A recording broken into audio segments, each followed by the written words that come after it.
신약 성경 171페이지 요한복음 14장 1절에서 6절 말씀 우리 한 절씩 교독하도록 하겠습니다. 너희는 마음에 근심하지 말라. 하나님을 믿으니 또 나를 믿으라.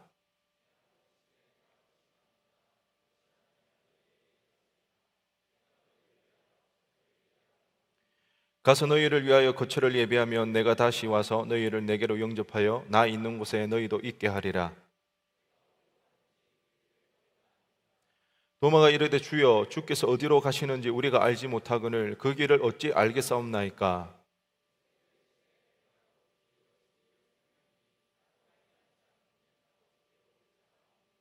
아멘. 자리에 앉으시기 바랍니다. 오늘 본문의 말씀을 가지고 그 길을 어찌 알겠나이까 라는 제목으로 은혜를 나누기를 원합니다. 지난 월요일 저희 결이가 학교를 갔다 와서 식사를 하는데 그런 이야기를 했습니다. 자기 반에 16명이 있는데 15명이 다 하는데 한 명이 못하는 게 있대요. 그래서 그 한 명이 누구냐 하니까 자기였다는 거예요. 자기는 정말 소원이었는데 친구들 자기 빼고 나머지 15명 친구들이 너무나 쉽게 그걸 하는 거 보고 자기는 너무 충격을 받았다면서 이 이야기를 이제 들으니까 아무래도 부모된 이제 입장에서 저희 아내와 저희 와이프가 긴장을 했습니다. 혹시 또 뭐 경제적인 문제 때문에 소외를 당하는가? 별의별 이제 생각이 다 나는 거죠. 그래서 무슨 이야기인가 들어봤더니 자기 소원이 그거였는데 친구들이 매일 하는 게 학교 마치고 집에 오면 그 친구들은 늘 라면을 끓여서 라면을 먹으면서 PC 게임을 한다는 거예요. 자기는 그게 너무 소원이었는데 한 번도 하지 못했는데 친구들한테 보니까 자기 빼고 친구들은 다 한다는 거예요. 참 긴장한 게 민망할 정도로 그랬는데 어찌 보면 이 아이에게는 라면을 먹으면서 게임을 하는 게 행과 불행을 가를 수 있는 이 아이에게는 굉장히 심각한 그런 문제였을 것 같아요. 여러분 어떻게 해줘야 될까요? 뭐 해주라고? 남의 자식이니까? 네 자식 아니라서? 학교 같으면 라면 주고 게임하라고 그냥 해줘? 한 번 정도.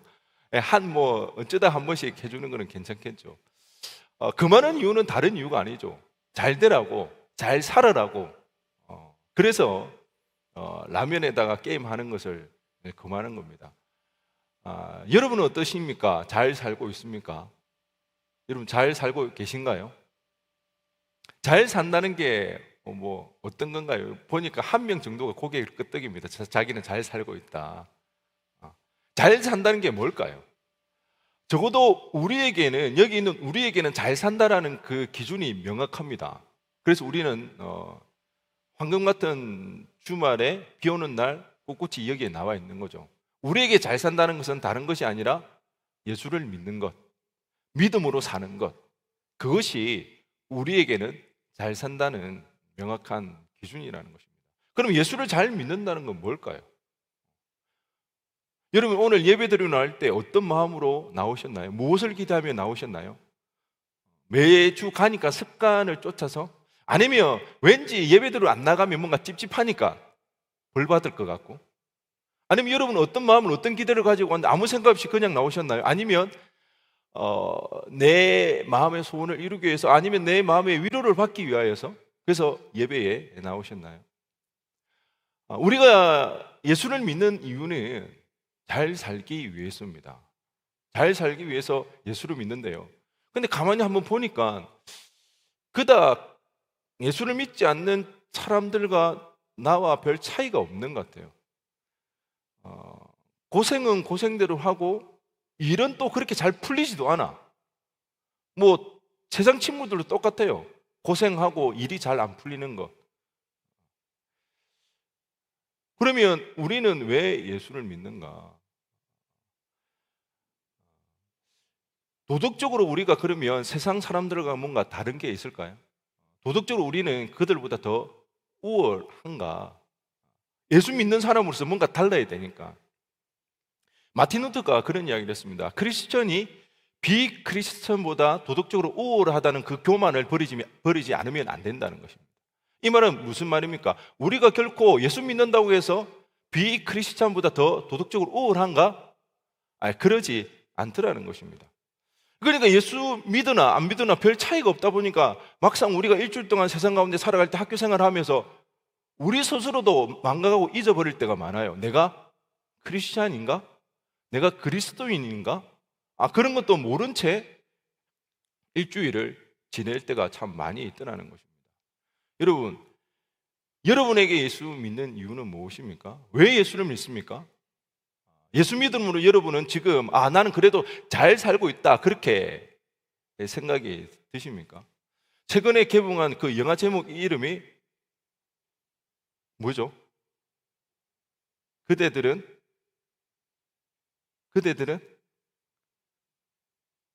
뭐죠?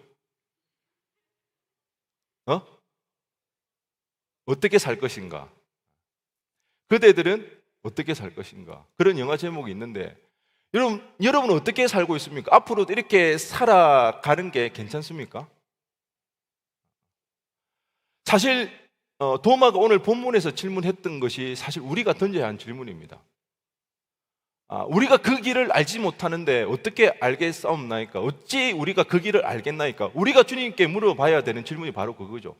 주님, 믿음대로 사는 게 이게 정말 제대로 살고 있는 거 맞습니까? 믿음으로 산다는 게 바로 이런 게 맞습니까? 우리는 바로 그 주님 앞에 이 질문을 던져봐야 된다는 것이죠. 왜? 예수 믿으며 사는데도 불구하고 그닥 믿지 않는 사람들과 다른 게 없는 것처럼 보입니다. 내가 지금 잘 살고 있는가? 오늘 본문에서 예수님은 제자들의 그런 이야기를 하시죠. 이제 내가 떠나가야 된다고 그렇게 질문하고 말씀하고 있습니다. 사실 이 도마가 이 말을 하기 전에 오늘 본문 2절에 베드로가 예수님에게 물었습니다. 주님 어디로 가시나이까?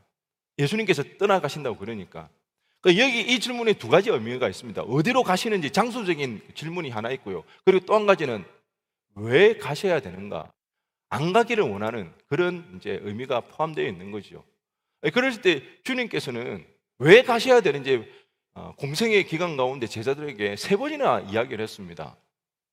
내가 십자가를 짊어져야 된다고. 그렇게 3번이나 이야기하고 또 그 십자가를 위해서 떠나가야 이야기를 하지만 여전히 제자들은 어디로 가야 되는지 그것이 무슨 의미인지 이해하지 못하는 것이죠. 아니요. 이해하기 어려울 수도 있지만 이해하기를 원치 않더라는 것입니다. 왜? 자신들의 이해에 반하기 때문에 그렇습니다. 자신들이 원하지 않는 일이기 때문에 주님은 똑같이 3번이나 내가 십자가를 져야 된다고 그렇게 말씀하셨지만 제자들은 그것을 귀담아 듣지 않더라는 거죠. 왜? 자기 생각과 다르니까. 그러니까 어떻게 됩니까? 결정적인 순간에 그 제자들은 주님을 배반하게 됩니다. 배신하고 다 뿔뿔이 흩어지며 도망가는 그런 일이 일어나더라는 것입니다. 겉으로 보면 예수님의 제자들만큼 믿음 생활 잘하는 사람이 없습니다. 꿈을 포기했습니다. 가정을 포기했습니다. 소유를 포기했습니다. 그리고 어떻게 했나요? 주님을 쫓았습니다. 그런데요, 한 가지 포기하지 못한 게 있더라는 것입니다. 뭔가요? 자기의 욕망이었습니다. 그러고 보면 이 욕망이 정말 무서운 것 같습니다. 이 욕망을 위해서라면 모든 걸 포기할 수 있습니다. 가정을 포기하고 꿈도 포기하고요. 자기의 소유를 포기합니다. 왜? 자신의 그 욕망을 이루기 위해서. 자신들의 그 욕망을 포기해버리는 것입니다. 주님을 쫓아갔지만 실상은 무엇인가요?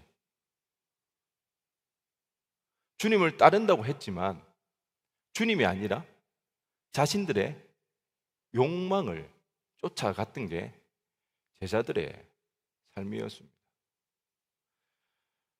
여러분은 어떻습니까? 지금 주님을 따르고 있습니까? 주님을 쫓아 살아가고 계신가요? 제법 버린 것 같은데 여전히 버리지 못하고 있는 것이 무엇입니까?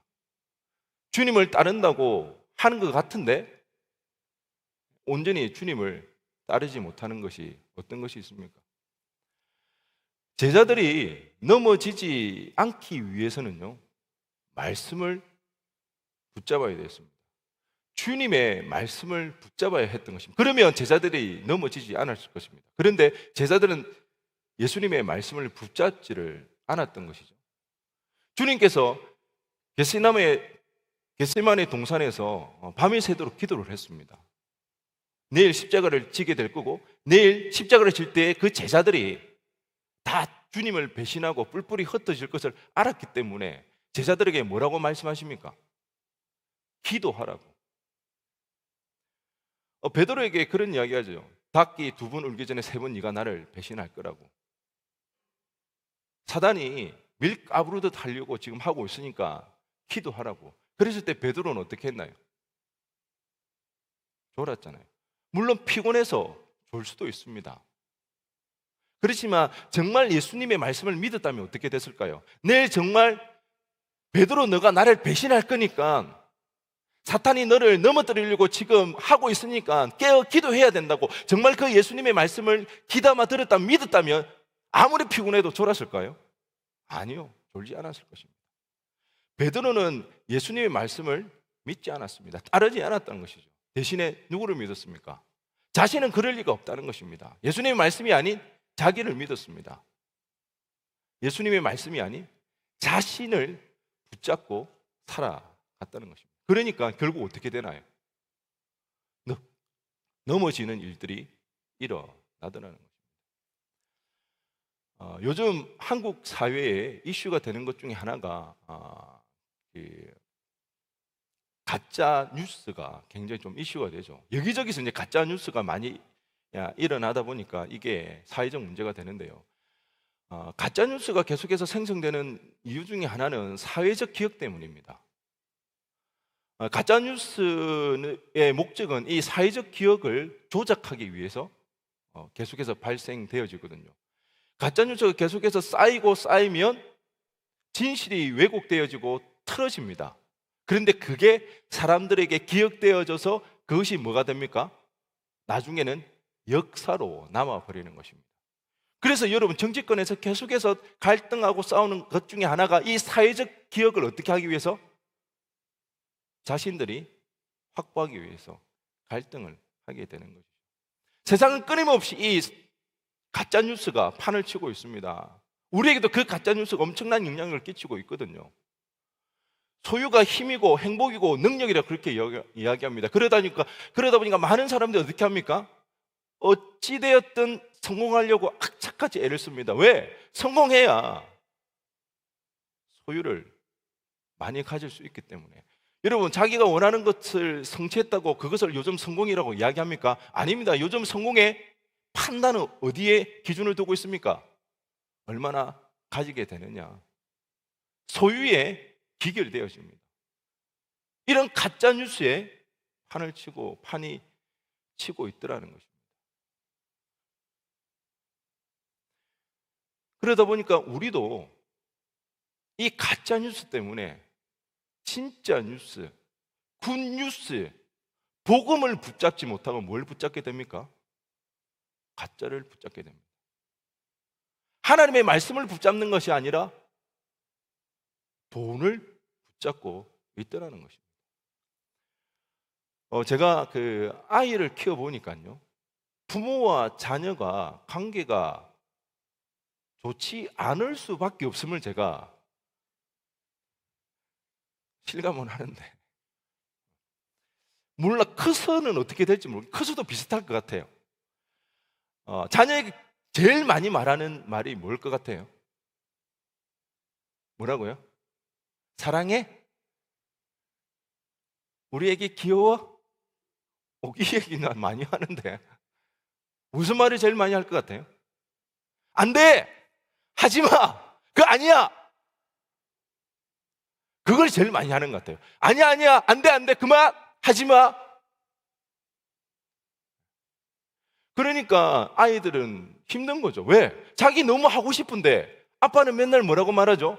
안 돼, 하지 마. 라면에다 컴퓨터 게임 하고 싶은데 안 돼, 그건 아니야. 제가 라면에다가 매일 컴퓨터 오락하라고 그러면 어떻게 될까요? 저는 천사 아빠 될 겁니다. 근데 진짜 천사 아빠일까요?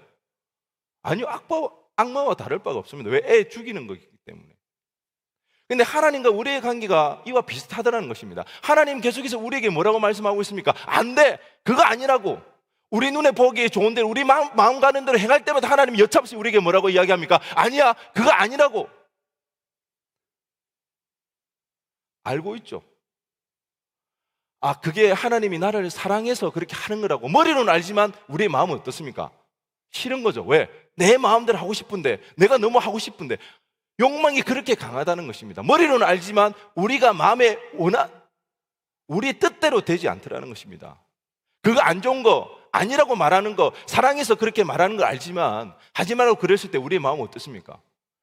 마음이 상하는 거죠. 게임에 중독된 아이에게 부모가 그 게임 그만하라고 그렇게 말하면 중독에서 벗어날 수 있습니까? 아니요. 절대 중독에서 벗어날 수가 없습니다. 그래서 우리가 해야 되는 게 뭔지 아십니까? 말씀을 붙잡아야 되는 겁니다. 그 말씀에 우리를 비춰봐야 내가 지금 어떤 가짜 뉴스에 지금 속고 있는지 그제서야 보이게 됩니다. 그 말씀에 우리를 비춰봐야 내가 지금 어떤 중독 상태에 빠져 있는지 알게 되는 것입니다. 나는 주님을 믿는다고, 주님을 쫓아간다고 했는데 실상 우리의 모습은 어떤가요? 돈을 쫓아갈 때가 많이 있더라는 것입니다. 주님이 아닌 돈을 믿었던 것이죠.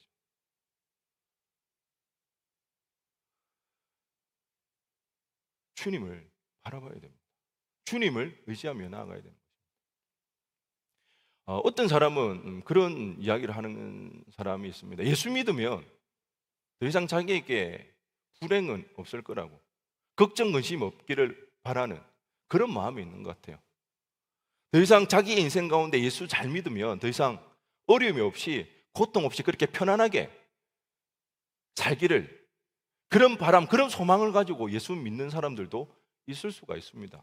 그래서 자기에게 어려운 일이 있거나 믿음 생활 가운데 헌신해야 되고 불편한 일을 당하게 되면 그걸 굉장히 이상하게 여길 수가 있다는 것입니다. 그런데 예수 믿는 게 그런 일입니까? 아닙니다. 예수 믿더라도 여러분, 우리에게 성공이 보장되지 않습니다. 예수 믿더라도 우리에게 언제나 불편한 그 일이 있습니다. 예수 믿어도 여러분, 산불이 언제나 우리에게 있습니다. 불행, 불편, 불안함이 우리에게 언제나 있습니다. 물론 불행한 건 아닙니다. 그런데 불편과 불안을 통해서 뭘 느끼게 됩니까? 나는 불행한 것처럼 느껴지게 되더라는 것입니다. 예수 믿더라도 이 산불이 언제나 있을 수 있더라는 거예요. 그게 전혀 이상한 게 아니더라는 것입니다. 여러분, 혹시 예수 믿음으로써 이 산불이 없어지기를 원한다면 여러분, 애초에 단념하셔야 됩니다. 제자들이 예수님에게 묻죠. 주님, 어디로 가시나이까? 그러니까 예수님께서는 동문서답 같은 대답을 하고 있습니다. 오늘 보면 4절입니다. 우리 4절을 다 함께 읽어보겠습니다. 시작.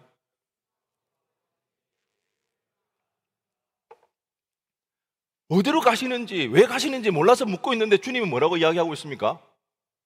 내가 가는 길을 너희가 뭐한다? 알고 있다는 것입니다. 주님께서 하시는 이 말의 의미가 뭡니까? 내가 가는 이 길, 그 길이 무슨 길인가요? 십자가의 길이잖아요. 이 길을 안다는 것은 너희들도 내가 가는 것처럼 어떻게 해야 된다? 그 십자가의 길을 따라가야 된다. 그 말씀을 하고 계신 거잖아요. 지금은 아무리 설명해줘도 너희들이 알아듣지 못하니까 내가 하는 걸 보고 뭐 하라는 것입니까? 따라오라는 것입니다. 십자가를 짊어지고 나를 따르라고 주님은 그 이야기를 하고 계신 것이죠. 중동의 날씨가 한낮에 기온이 40도에서 45도까지 육박한다고 합니다. 여러분, 그냥 가만히 서 있어도 숨쉬기가 어려운 그 날씨 속에서 예수님은 어떻게 되십니까? 흠씬 두들겨 맞았던 것이죠. 맞기만 했습니까? 십자가에 달려 돌아가실 때에 양 손목에 대못이 박히지 않습니까? 발목에 대못이 박히고요. 그리고 옆구리에 창을 찔렸을 때에 얼마나 그 십자가에서 숨쉬기가 힘들었을까요? 그렇다고 사람이 그냥 쉽게 죽을 것 같나요? 아니요, 안 죽습니다. 어느 사료에 보면 로마인 중에 한 명은 십자가에 달려가지고 72시간을 죽지 못했던 사람이 있다고 합니다. 72시간 동안 뭐 했습니까? 고통 가운데 살아가요. 말 그대로 여러분, 이 십자가 형태는요, 피 말려 죽이는 겁니다. 그냥 단숨에 안 죽이는 것입니다. 단숨에 목 베어 죽이는 것은 뭡니까? 은총입니다. 주님은 그 40도, 45도까지 올라가는 그 한낮의 태양, 장렬한 그 태양 아래서 호흡이 가빠지는 그 가운데 피말라 죽어갔던 것입니다. 여러분, 만약에 예수를 믿는다고 그러면 모두가 이런 십자가를 짊어져야 된다고 하면 과연 여기에 있는 우리 중에 누가 예수를 믿겠습니까? 믿을 수 있겠습니까? 그렇다고 우리가 예수 믿는다고 해서 이 십자가를 짊어지는 것은 아닙니다. 하지만 그와 유사한 고통은 우리에게 따를 수가 있다는 것입니다. 여러분, 소유를 포기하는 게 얼마나 고통스럽습니까? 성공을 포기하는 게 얼마나 고통스럽습니까? 원수를 용서하고 사랑하는 것이 얼마나 고통스럽습니까? 우리에게는 이런 십자가 짊어지는 그 고통이 반드시 뒤따르게 되어지는 것입니다. 여러분, 이런 고통이 여러분에게 없습니까? 그럼 여러분 한번 점검해 보시기 바랍니다. 나는 지금 주님을 따를 때 예수 십자가를 짊어지고 따르고 있는가? 아니면 여전히 성공을 보장받기 위해서, 위로받기 위해서, 더 이상 걱정 검심 없이 살아가기 위해서 내가 예수 믿고 있는 것은 아닌지 점검해 봐야 합니다. 그러면 성공도 보장되지도 않고 여전히 불행한 것처럼 느껴지고 불편하기도 하고 불안한데 왜 예수를 믿어야 되는가? 여러분, 왜 예수 믿어야 됩니까? 여러분에게는 이 질문에 대한 답을 가지고 있습니까?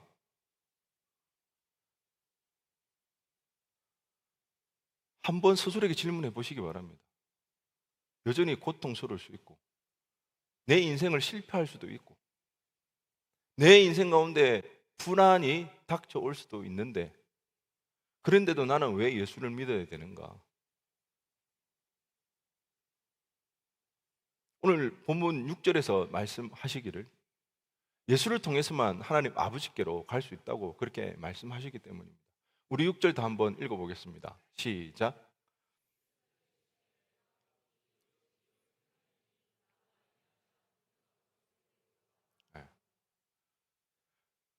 하나님 예수 그리스도의 외에는 아버지께로 갈 자가 없기 때문입니다. 주님만이 길이요 진리요 생명이기 때문에 그 하나님께로 갈 수가 있습니다. 그 하나님이 거하는 곳, 다시 밤이 없고 눈물이 없고 고통이 없는 그 하나님이 계신 그곳이 천국이기 때문에 우리는 주님을 믿는 것입니다. 요한복음 8장 32절에서 주님은 말씀하십니다. 진리를 알지니 진리가 너희를 자유케 하리라. 자유라는 의미는 자유함 속에서 우리는 하나님의 나라를 맛볼 수 있기 때문에 그렇습니다. 주님께서는 포기하라고 말씀하지 않습니다. 내려놓으라고 말하지 않습니다. 뭐 하라고 이야기하고 있나요? 자유하라고 이야기하고 있습니다. 여러분, 우리가 불안한 이유가 무언가요? 매여 있기 때문입니다. 포기가 안 되니까 불안한 겁니다. 우리의 미래가 좀 더 나아지기를, 내가 바라는 그 일이 이루어지기를, 우리가 불안한 이유는 그렇게 안 될까 봐 뭐 하는 겁니까? 불안한 거예요. 그런데 여러분, 그게 포기가 됩니까? 포기할 수 없습니다. 포기가 안 됩니다. 사람은 그걸 포기할 수가 없습니다. 그런데 우리 인생이 어떤가요? 내가 원하는 대로 되던가요? 안 되죠. 그래서 사람들은 어쩔 수 없이 포기하면서 살아갑니다. 그러니까 많은 사람들이 술독에 빠져 살아갑니다. 무기력하게 삶에 더 이상 낙이 없이 시시한 인생으로 그렇게 살아갑니다. 근데 그게 어디 포기한 인생입니까? 어쩔 수 없이 내려놓지 못하니까 뭐가 됩니까? 한이 되는 겁니다. 특히 우리나라 정서는 어떻습니까? 한의 정서를 가지고 있잖아요. 너무 원하는데, 너무 바라는데 그걸 못하니까 체념하고 그냥 사는 거예요. 그런데 주님은 포기하라고 내려놓으라고 말씀하지 않고 어떻게 이야기하시죠? 자유하라고 말씀하십니다. 어떻게 해요? 진리를 알지니 진리 대신 예수 그리스도를 통하여 우리는 자유할 수 있다는 것입니다. 예수님을 통해서 우리는 포기가 아니라, 체념이 아니라, 한이 아니라, 비록 원하는 대로 그 인생이 되지 않는다 할지라도 주님으로 인해서 우리는 감사할 수 있습니다. 낙을 누리며 살아갈 수가 있게 되는 것이죠. 그냥 무기력하게 그렇게 살지 않습니다. 우리가 잘 아는 아브라함이 고향을 떠납니다. 아들을 얻기 위해서. 여러분, 그 아브라함이 고향을 떠날 때 다 포기하고 떠나나요? 다 포기하지 않습니다. 하나 딱 포기합니다. 뭘 포기하죠? 고향 하나 포기합니다. 그리고 나머지는 바리바리 싸들고 다 갑니다. 심지어 누구까지 데려갑니까? 조카 롯까지 데려갑니다. 아마 아브라함의 생각은 그런 게 있었을 겁니다. 아들을 얻지 못했을 때 이 조카를 어떻게 양자 삼을 그런 꿍꿍이도 꾸지 않았을까? 그렇게 고향을 떠나게 됩니다. 그런데 떠난 지 10년이 됐는데도 아들이 생기지 않자 그는 사라의 여종 하갈을 통하여서 이스마엘을 낳게 됩니다. 여러분, 포기하는 게 이렇게 어렵습니다. 아니, 고향을 떠나서 이방 땅에서 여종을 통해서 아들을 낳을 거면 굳이 고향을 떠날 이유가 어디 있습니까? 그냥 자신의 고향에서 여종을 통해서 아들을 낳으면 되는 거잖아요. 사람은 포기를 할 수가 없습니다. 포기가 안 되는 거예요. 그런데 재미난 사건이 일어나죠. 하나님께서 아들 이삭을 바치라고 그러니까 어떻게 합니까? 그가 이삭을 바치게 됩니다. 여러분, 아브라함이 아들 이삭을 얻으려고 얼마나 많은 고생을 했습니까? 생명의 위협을 여러 차례 받고 죽을 고비를 넘어가면서까지, 심지어 여종을 통해서 아들을 얻고 그 많은 수모를 겪어가면서까지 아들을 위해서 그렇게 지내왔는데 하나님께서 그 아들을 바치라고 그러니까 바치는 것입니다. 왜요? 지난 30년을 통해서 그와 함께 했던 그 하나님을 경험하게 되는 겁니다. 하나님을 알게 되었던 것이죠. 그제서야 그는 알게 되는 것입니다. 이삭은 없이 살 수 있지만 하나님 없이는 살 수 없더라는 것입니다. 이것이 자유하는 것입니다. 왜? 하나님보다 더 가치 있는 인생이 없더라는 것입니다. 살아보니까 진리 대신 예수 그리스도를 알게 되면 그 예수님보다 더 가치 있는 건 없는 것입니다. 왜? 우리가 아직 그 진리 대신 예수 그리스도를 모르니까, 경험하지 못했으니까 진리 대신 예수 그리스도보다 더 귀하고 더 소중하게 여기는 것들이 많이 있더라는 것입니다. 여러분, 포기 말고 자유하시기 바랍니다. 포기가 아니라 자유하는 인생 되시기를 간절히 축원드립니다. 이를 위해서는 여러분, 주님을 찾아야 됩니다. 주님을 구해야 됩니다. 여러분, 지난 한 주간 최근에 여러분이 만난 주님은 누구입니까? 어떤 분이셨습니까? 주님을 친밀히 만났습니까? 주님을 간절히 구했습니까? 여러분, 언제 주님을 그렇게 간절히 찾고 구해봤습니까? 우리가 진짜 해야 될 것은, 매일매일 날마다 해야 할 것은 주님을 구하는 것입니다. 주님을 찾는 것입니다. 제가 학창 시절에 미천한 지식으로 그 부모님의 말에 그래도 늘 반박을 하다가 꼭 이 질문 앞에서는, 이 한마디 말 앞에서는 제가 아무 말도 못했습니다. 뭐 대화를 한창 하다가 서로 의견이 안 맞을 수도 있잖아요. 그러면 아무래도 조금 배웠던 제가 논리적으로 더 반박하기가 쉬웠겠죠. 그런데 촌천살인 같은 한마디를 외치며 그 이후로 제가 말을 못했습니다. 한마디가 이랬습니다. 살아봐라. 살아봐라. 그 말에는 어떤 것으로 반박할 수가 없습니다. 왜요? 제가 안 살아봤기 때문에. 살아보니까 어떤가요? 부모님 말씀 틀린 게 없습니다. 정말 맞습니다. 주님은 오늘 우리에게 이야기하고 있습니다. 설명을 해도 알아듣지 못하니까, 이해하지 못하니까 따라오라고 그렇게 이야기합니다. 주님, 여러분, 주님의 그 십자가를 짊어지고 따라가 보시기 바랍니다. 주님의 얼굴을 찾고 구하며 그렇게 매일 살아가 보시기 바랍니다. 그렇게 살다 보면 비록 성공이 보장되지 않더라도, 여전히 내 삶 가운데 불편함이 있고 고난이 있다 할지라도 누구 때문에? 주님으로 자유하는 그 일이 우리 삶 가운데 일어나더라는 것입니다. 포기해서 한이 되는 그런 인생을 살겠습니까? 아니면 진리 대신 예수 그리스도 인하여서 자유하는, 더 이상 인생에 연연하지 않는 그런 인생을 사시겠습니까? 그것은 우리에게 달려 있습니다. 내가 지금 무엇을 구하며 누구를 바라보며 살아갈 것인가? 예수 믿는 이유는 바로 여기에 있습니다. 실패해도 자유할 수 있는 인생, 여전히 내 인생 가운데 산불이 존재하지만 자유할 수 있는 인생, 예수 그리스도 때문에. 우리의 인생이 정말 날마다 예수를 구함으로써 진리 대신 예수로 인하여서 자유할 수 있는 저와 여러분 되어지기를 간절히 소원합니다.